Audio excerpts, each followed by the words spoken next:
Pernahkah Anda mendengar keluhan klasik tentang Linux? Terlalu teknis, kurang ramah pengguna, atau tidak bisa main game modern?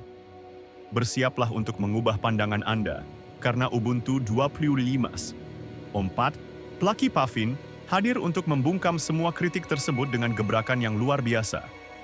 Selama bertahun-tahun, stigma negatif seringkali melekat pada Linux. Banyak yang menganggapnya sebagai sistem operasi yang kaku, hanya cocok untuk server atau para ahli IT. Namun, di bulan April 2025 ini, Canonical, sang pengembang Ubuntu, tampaknya bertekad untuk menghapus semua prasangka tersebut. Sambutlah Ubuntu 25.4 dengan kode nama Plucky Puffin, sebuah rilis yang menjanjikan pengalaman pengguna yang belum pernah ada sebelumnya. Ini bukan sekadar pembaruan rutin paket atau peningkatan keamanan semata. Ini adalah tentang evolusi user experience yang mendalam, dirancang untuk para pengguna Linux, gamer, pengembang, dan profesional IT. Rilis kali ini terasa sangat berbeda. Ubuntu 20.4 membawa fitur-fitur canggih yang selama ini mungkin hanya Anda temukan di ekosistem proprietary seperti iPhone atau Android, kini hadir langsung di desktop Linux Anda. Ini adalah langkah besar menuju sistem operasi yang lebih inklusif dan peduli pada penggunanya. Kita akan membahas fitur-fitur revolusioner seperti digital well-being untuk menjaga kesehatan mental Anda di depan layar. Ada juga dukungan layar HDR yang memanjakan mata, serta mesin gaming yang makin ngebut berkat kernel dan driver baru yang dioptimalkan. Ini adalah bukti bahwa Linux terus berinovasi.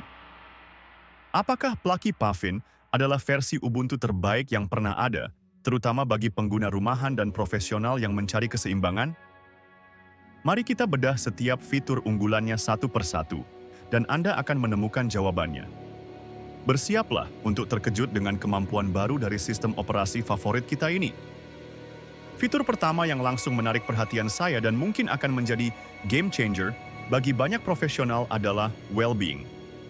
Terletak di menu settings, fitur ini adalah jawaban Ubuntu terhadap kebutuhan akan keseimbangan digital di era modern. Bagi para pengembang atau profesional IT yang sering lupa waktu saat bekerja atau bermain, ini adalah anugerah. Mirip dengan screen time di Apple atau digital well-being di Android, panel ini menyajikan data komprehensif tentang kebiasaan digital Anda. Anda bisa melihat berapa jam yang dihabiskan di VS Code, berapa lama di Firefox, atau bahkan berapa jam Anda bermain game di Steam. Informasi ini sangat berharga untuk menganalisis pola penggunaan Anda. Fitur Daily Limits memungkinkan Anda menetapkan batasan waktu penggunaan aplikasi tertentu. Misalnya, Anda bisa mengatur agar hanya boleh mengakses Twitter X selama 1 jam sehari. Jika batas waktu terlampaui, layar bisa berubah menjadi abu-abu atau aplikasi akan terkunci sementara, membantu Anda fokus pada tugas yang lebih penting. Ini adalah alat yang ampuh untuk manajemen waktu. Yang paling saya sukai adalah break reminders. Ubuntu akan secara cerdas mengingatkan Anda, sudah 2 jam duduk, minum dulu, jalan dulu. Pengingat ini sangat penting untuk mencegah kelelahan mata, nyeri punggung, dan menjaga kesehatan fisik serta mental, terutama bagi mereka yang bekerja di depan komputer sepanjang hari. Mengapa fitur ini begitu krusial? Karena ini menunjukkan bahwa Linux bukan lagi sekadar OS yang berorientasi pada performa teknis semata. Linux kini sadar bahwa penggunanya adalah manusia yang membutuhkan keseimbangan hidup dan produktivitas yang sehat. Ini adalah langkah kecil namun berdampak besar dalam menjadikan Linux sebagai sistem operasi yang lebih holistik dan peduli. Mari beralih ke aspek visual yang tak kalah penting. Ubuntu 20.4 hadir dengan desktop environment terbaru GNOME 48 yang membawa sejumlah peningkatan signifikan. Dan akhirnya teman-teman, kita mendapatkan dukungan HDR, High Dynamic Range, yang berfungsi secara out of the box. Ini adalah kabar gembira bagi para content creator dan penikmat multimedia. Dulu, mengaktifkan HDR di Linux adalah proses yang rumit dan seringkali membuat frustrasi. Anda harus mengedit file konfigurasi secara manual atau menggunakan sesi eksperimental yang tidak stabil. Di Ubuntu 20.4, prosesnya sangat sederhana. Cukup colokkan monitor HDR Anda, aktifkan toggle di display settings, dan selesai. Warna hitam akan menjadi lebih pekat, dan warna cerah akan menyala dengan detail yang menakjubkan, memberikan pengalaman visual yang imersif. Namun, ada satu lagi inovasi teknis yang sangat menarik di GNOME Papawa 8, implementasi triple buffering secara resmi.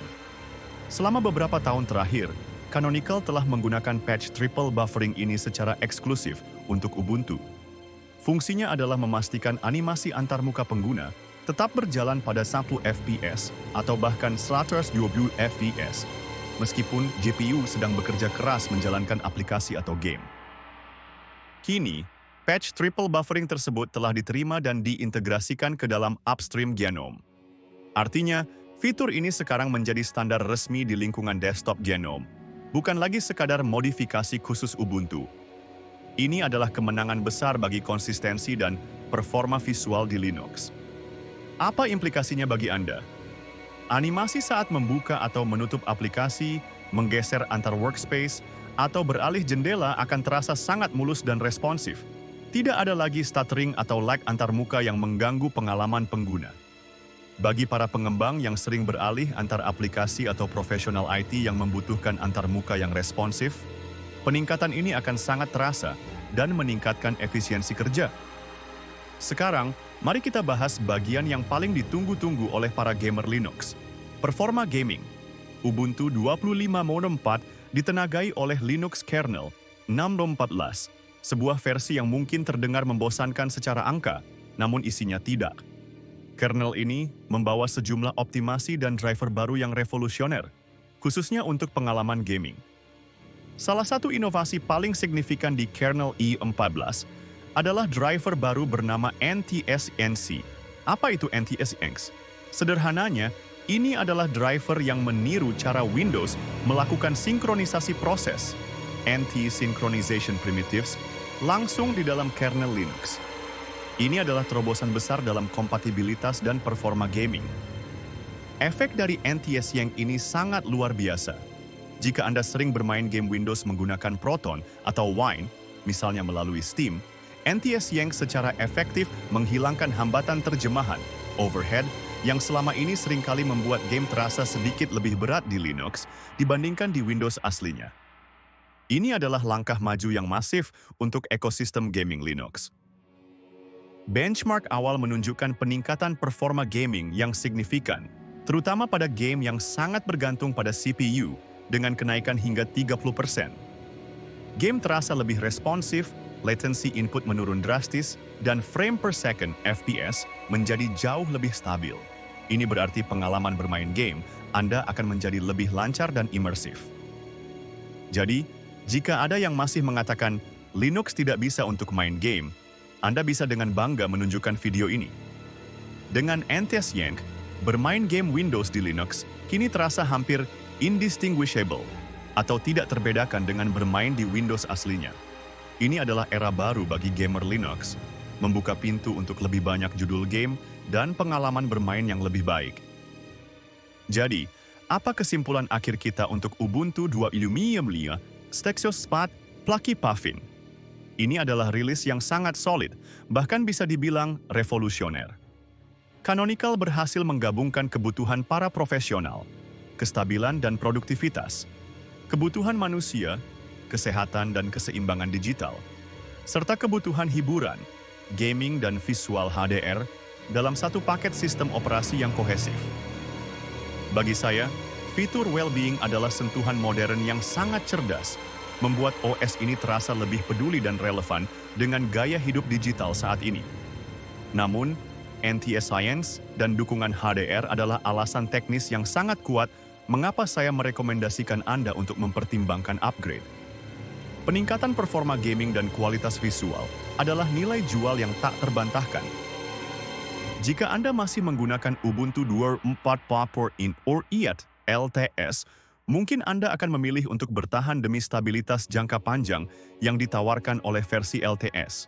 Namun, jika Anda memiliki jiwa petualang, seorang gamer sejati, atau seorang pengembang yang selalu mencari performa dan fitur terbaru, Plucky Puffin adalah pilihan yang wajib Anda coba. Ini adalah bukti bahwa Linux terus berkembang menjadi sistem operasi yang semakin matang dan kompetitif. Gimana menurut kalian? Apakah fitur well-being di Linux ini akan kalian manfaatkan untuk menjaga produktivitas? Atau malah kalian matikan karena tidak ingin merasa bersalah melihat jam main game kalian? Tulis pendapat dan pengalaman kalian di kolom komentar di bawah. Jangan lupa like video ini jika kalian suka ulasan distro Linux yang informatif dan teknis seperti ini. Dan subscribe channel kami agar tidak ketinggalan update teknologi open source lainnya. Saya, nama Anda, log out dulu dari Ubuntu. Ciao!